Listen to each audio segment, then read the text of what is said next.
आ जाए मेरे पास।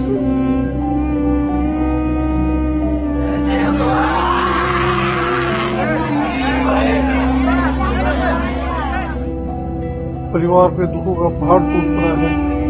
सब खत्म हो गया, वो बड़ा भाई था हमारा, कुछ खत्म हो गया।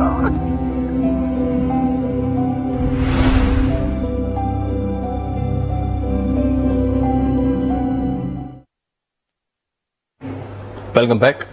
અમદાવાદ પ્લેન દુર્ઘટનાને લઈને એવિએશન એક્સપર્ટ અજય રામકૃષ્ણને નિવેદન આપ્યું છે. કહ્યું કે બે એન્જિનના લિંકિંગમાં ખરાબી હોવાની શક્યતા તેમણે વ્યક્ત કરી.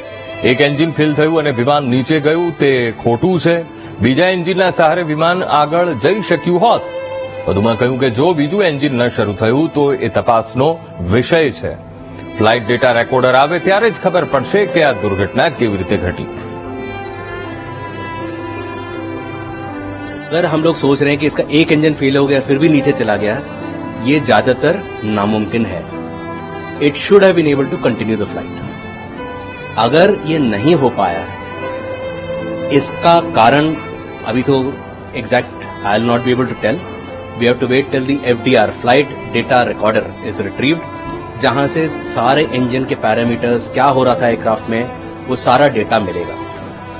However, based on whatever is available, जो हम लोगों को दिख रहा है, उससे एक चीज क्लियर हो रहा है कि दोनों इंजन का पावर किसी कारण से, क्या कारण है हम लोगों को नहीं पता, किसी कारण से खत्म हुआ या कम हुआ, जिसके कारण वो जहाज को सस्टेन नहीं कर पाया और जहाज नीचे आया.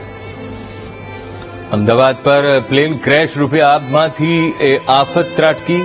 ચાની કીટલી ચલાવતો એક પરિવાર એ આફતનો ભોગ બન્યો. હોસ્ટેલ બહાર ચાની કીટલી પર 15 વર્ષીય કલ્પેશનું મોત થયું છે. હોસ્ટેલ બહાર ચાની કીટલી ચલાવતો હતો એક આખો પરિવાર. યુવક પિતાને ટિફિન આપવા માટે આવ્યો હતો અને ફરી એ જઈ ન શક્યો. યુવકની માતા પણ ગંભીર રીતે દાઝી જતા સિવિલ હોસ્પિટલમાં દાખલ કરાઈ છે. પોતાના વાલ સોયા દીકરાને ગુમાવતા પિતાનો ભારે આક્રંદ જોવા મળ્યો. ફાટી હોય અને આગ રડ્યું હોય એ પ્રકારના દ્રશ્યો તમે ઠેર ઠેર જોયા હશે. કેટલાય મુસાફરો જે પોતાના પરિવારજનોને મળી અથવા તો ત્યાં જતા હતા, મળવા માટે આવ્યા હતા અને કેટલાય પોતાના સપનાને લઈને જતા હતા એ મુસાફરો. પરંતુ સાથે એવા કેટલાય લોકો છે કે જેમના પર આ આફત આવીને પડી છે. એવા જ વ્યક્તિની સાથે વાતચીત કરીશું કે જેમનો એક દીકરો, જેમનું પણ આમાં મૃત્યુ નિપજ્યું છે. એમના પિતા આપણી સાથે અત્યારે છે. આપનું નામ શું? સુરેશભાઈ બાબુભાઈ પટની. સુરેશભાઈ, આપનો દીકરો આ ઘટનામાં એક્સપાયર થઈ ગયા. શું નામ છે એમનું? કલ્પેશભાઈ સુરેશભાઈ. કેટલા વર્ષના હતા? 15 વર્ષ. શું ઘટના ઘટી? ત્યાં ગાડી જતા છોકરો ઊંઘી ગયેલો હતો. ચાની કેટલી પડીને મમ્મીનું ટિફિન આપવા આવ્યો હતો ને ટિફિન ખાઈને છોકરો ત્યાં ગઈ ઊંઘી ગયા. મમ્મી ચાની કેટલી પર હતી ને અચાનક ત્યાં વિમાન જે સ્પોટ થયો એવું વિમાનનું પડખું છે ડાયરેક્ટ છોકરા પર આવ્યું. અને ત્યારબાદ હોસ્પિટલ લઈ ગયા તમે દીકરાને? છોકરાને લઈ ગયા, મારા ભત્રીજો લઈ ગયો હતો. પછી હું તો અડધો કલાક પછી મને ખ્યાલ પડી. ત્યારે હું આવ્યો ત્યારે છોકરાને હોસ્પિટલ લાયેલા, એની મમ્મીને બી હોસ્પિટલમાં લાયેલા. તો એમના મમ્મી હાલ ક્યાં છે? અત્યારે શેરમાં દાખલ જ છે. એ બી સિરિયસ છે. તો એમને કોઈ ઈજા પહોંચી? એ બધું ભરી ગયા છે ને છે બધું. તો એ જે વિમાનનો ભાગ આખો બળતો દીકરા પર પડ્યો? બળતો દીકરા પર આવ્યો. આપની છેલ્લી વાત આપના દીકરા સાથે શું થઈ? કશું ને કાંઈ ટિફિન લઈને ગયા કે મેં ટિફિન આપવા જઉં છું બસ. અમે કહ્યું જા બેટા, તો ટિફિન આપ્યા હતા અમીને. ભણતો હતો કોઈ શાળામાં? અમરજોતમાં ભણતો હતો પહેલા. કોઈ છેલ્લી વાત કે જે આપને ખૂબ યાદ આવતી હોય દીકરા? દીકરા વચ્ચે તો શું હવે વાત કરીને શું કરું કહો. દીકરો તો કોઈ આપવાનો છે નહીં, બીજું શું કરીએ હવે.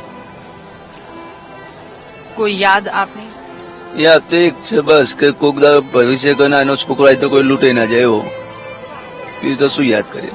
આપને અન્ય કોઈ બાળક છે કે એક જ સંતાન હતું? 3 છોકરી છે ને, એક છોકરો હે અને એક ભાઈ.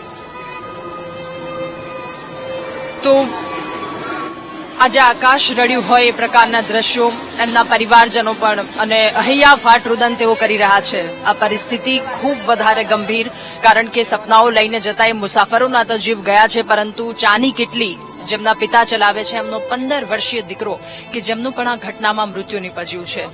ખૂબ જ વધારે ગંભીર ઘટના કહી શકાય.